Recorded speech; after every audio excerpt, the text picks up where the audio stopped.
ሃቨርትዝ በጨዋታው ማብቂያ ላይ ባስቆጠራት ጎል አርሰናል በቻምፒየንስ ሊጉ አንድ እግሩን አሻግሯል።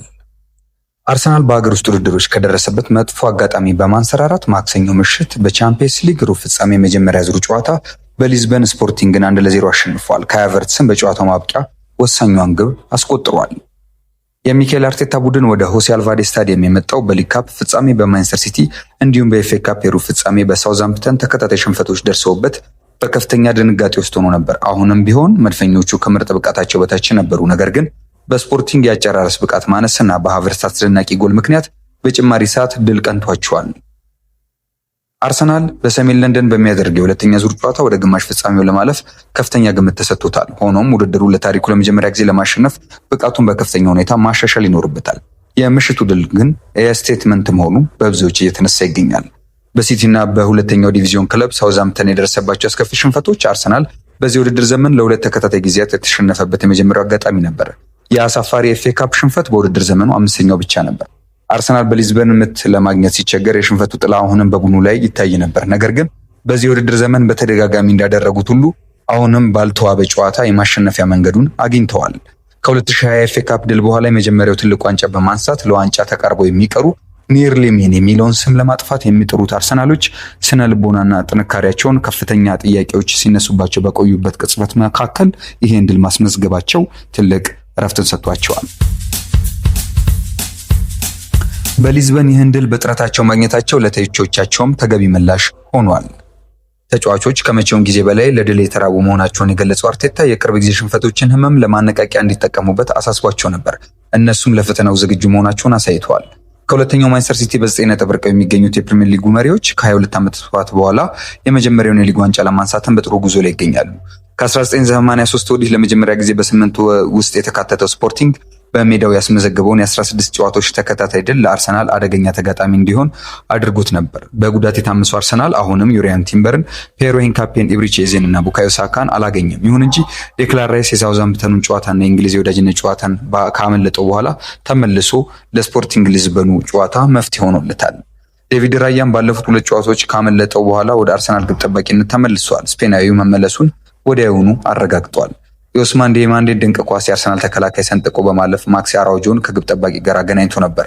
ነገር ግን ራያ ተወርውሮ በጣቶቹ በመንካት ኳስ አግዳሚውን ገጭታ እንድትወጣ አድርጓል። ራያ የጄኒ ካታሞን ከጠባብ አንግል የተመታሽ ኳስም ለመከላከልም በድጋሚ ብቃቱን አሳይቷል። ለአርሰናል አስደናቂ ቅያሬዎቹ ለውጥ አምጥተውለታል። በስፖርቲንግ ሊዝበኑ አስደናቂ የምሽቱ ድል አርሰናል በጫና ውስጥ ቢሆንም ኖኖ ማዱዌኬ ከማዘመት ያሻማት ኳስ አግዳሚውን ገጭታ በመመለሷ ቡድኑ ሳይጠበቅ መሪ ሊሆን ተቃርቦ ነበር። ጥንቃቄ በተሞላበት በዚያ የመጀመሪያው አጋማሽ የማጥቃት ምት ማግኘት ያልቻሉ አርሰናል የመጀመሪያውን ወደ ጎል ያልታለመ ኳስ ለመምታት 42 ደቂቃ ፈጅቶበት ነበር። ያም ቢሆን ማርቲን ኦዴጋርድ ከቅጣት ክልል ውጭ የመታው ኳስ በቀጥታ ወደ ስፖርቲንግ ግብ ጠባቂ ሩይ ሲልቫ የሄደ ነበር። ስፖርቲንግ ኳስ በያዘበት ወቅት ማዱዌኬ እና ቤን ዋይት ከፍተኛ ጫና እንዲፈጥሩ አርቴታ ሲያሳስብ ብስጭቱ በግልጽ ይታይ ነበር። አርሰናል ከረፍት በኋላ በትንሹ ተሽሎ የቀረበ ሲሆን ሊያንድሮ ትሮሳርድ የመታው ኳስ ወደ ውጭ ወጥቷል። ኦዴጋርድም ከረፍት መልስ ወዲያውኑ በቅጣት ምት ሲልቫን ሊያታልለው ሞክሮ ነበር። ማርቲን ዙቢሜንዲ በ60ኛው ደቂቃ ከቅርብ ርቀት ያስቆጠረው ጎል አርሰናል መሪ ያደረገ መስሎ ቢታይም ቪክቶር ዮኬሬሽ ከጨዋታ ውጭ ኦፍሳይድ በመሆኑ ጎሏ ሳትጸድቅ ቀርታለች። ኦዴጋርድ ትሮሳርድ እያነከሱ መውጣታቸው ደግሞ የአርሰናልን የጉዳት ዜና ባያከበደው ምሽት ስፖርቲንግ በመጨረሻዎቹ ደቂቃዎች የሉዊስ ሱዋሬዝን መስቀለኛ ኳስ ከታሞ በጭንቅላት ሲገጨው ራያ በማውጣቱ ጎል ሊያስቆጥሩ ጥቂት ቀርቷቸው ነበር። ነገር ግን አርሰናል በጭማሪ ሰዓት በአርቴታ ተቀያሪዎች አማካኝነት የማሸነፊያውን ጎል አግኝቷል። ጋብሪኤል ማርቲኔሊ በስፖርቲንግ ተከላካዮች ላይ ድንቅ ኳስ ሲያሻግር ሃቨርትዝ ከጨዋታ ውጭ የመሆን ወጥመድን ጥሶ በማለፍ በ10 ያርድ ርቀት ላይ ለሲልቫ ምንም እድል ሳይሰጥ መረቡ ያሳርፏል። አርቴታም በደስታ እጁን ወደ ላይ አወዛውዟል። ዴቪድ ራያ እንግዲህ ማክሰኞ ምሽት በቻምፒየንስ ሊግ ስፖርቲንግን 1-0 ባሸነፉበት ጨዋታ ካሳየው ብቃት በኋላ በካይ ሃቨርትዝ ያለ ምርጡ ግብ ጠባቂ የሚል አድናቆት ተችሮታል። ራያ በሆሴ አልቫሬዝ ስታዲየም አርሰናልን በጨዋታው ውስጥ ለማቆየት 3 ወሳኝ ኳሶችን አድኗል። ስፔናዊ የማክስ አራውጆን ሙከራ ወደ አግዳሚው እንዲወጣ ያደረገ ሲሆን የጄኒ ካታምን ዝቅተኛ ኳስ መክቷል። እንዲሁም በሁለተኛው አጋማሽ መገባደጃ ላይ የካታሞን የራስጌ ኳስ በሚገርም ሁኔታ መልሷል።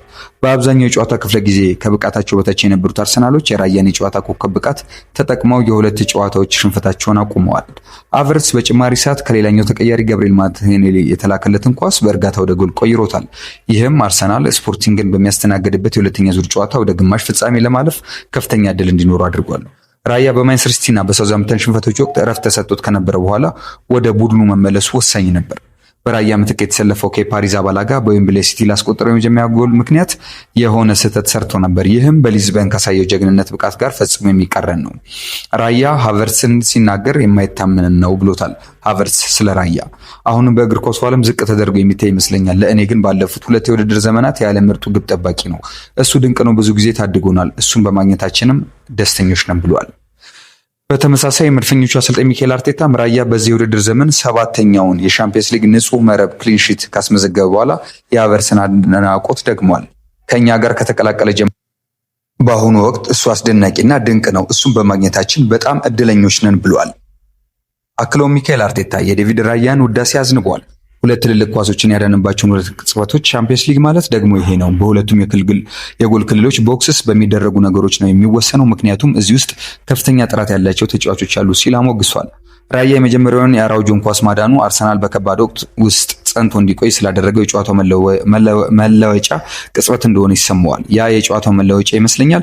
ከነሱ በኩል ፈጣን ሽግግርና ጥሩ ምት ነበር፣ ነገር ግን በጣቶቼ ነክቼ አግዳሚውን እንዲመታ ማድረግ ችያለሁ። እንዲሁ ያሉ ቅጽበቶች ጨዋታውን ሊቀይሩ ይችላሉ ብለዋል። ራያም እኔ እዚህ ያለሁት ለዚህ ነው። ቡድኑን በማንኛውም እንቅስቃሴ ውስጥ ለመርዳት እሞክራለሁ፣ በመከላከል ብቻ ሳይሆን በመምራትና ኳስ በማሰራጨትም ብለዋል። ራያ ሲያጠናቀቅም ኳስ ብትነካም ባትነካም በምታደርገው ነገር ላይ ትኩረት ማድረግ አለበት። ስለዚህ በራሴና በእርግጥም በድሉ በጣም ተደስቻለሁ። የአውሮፓ ቻምፒየንስ ሊግን 100% እንደምናሸንፍ እርግጠኛ ነኝ። በዚህ ጉዞ እንቀጥላለን ሲል አስተያየቱን ደምድመዋል።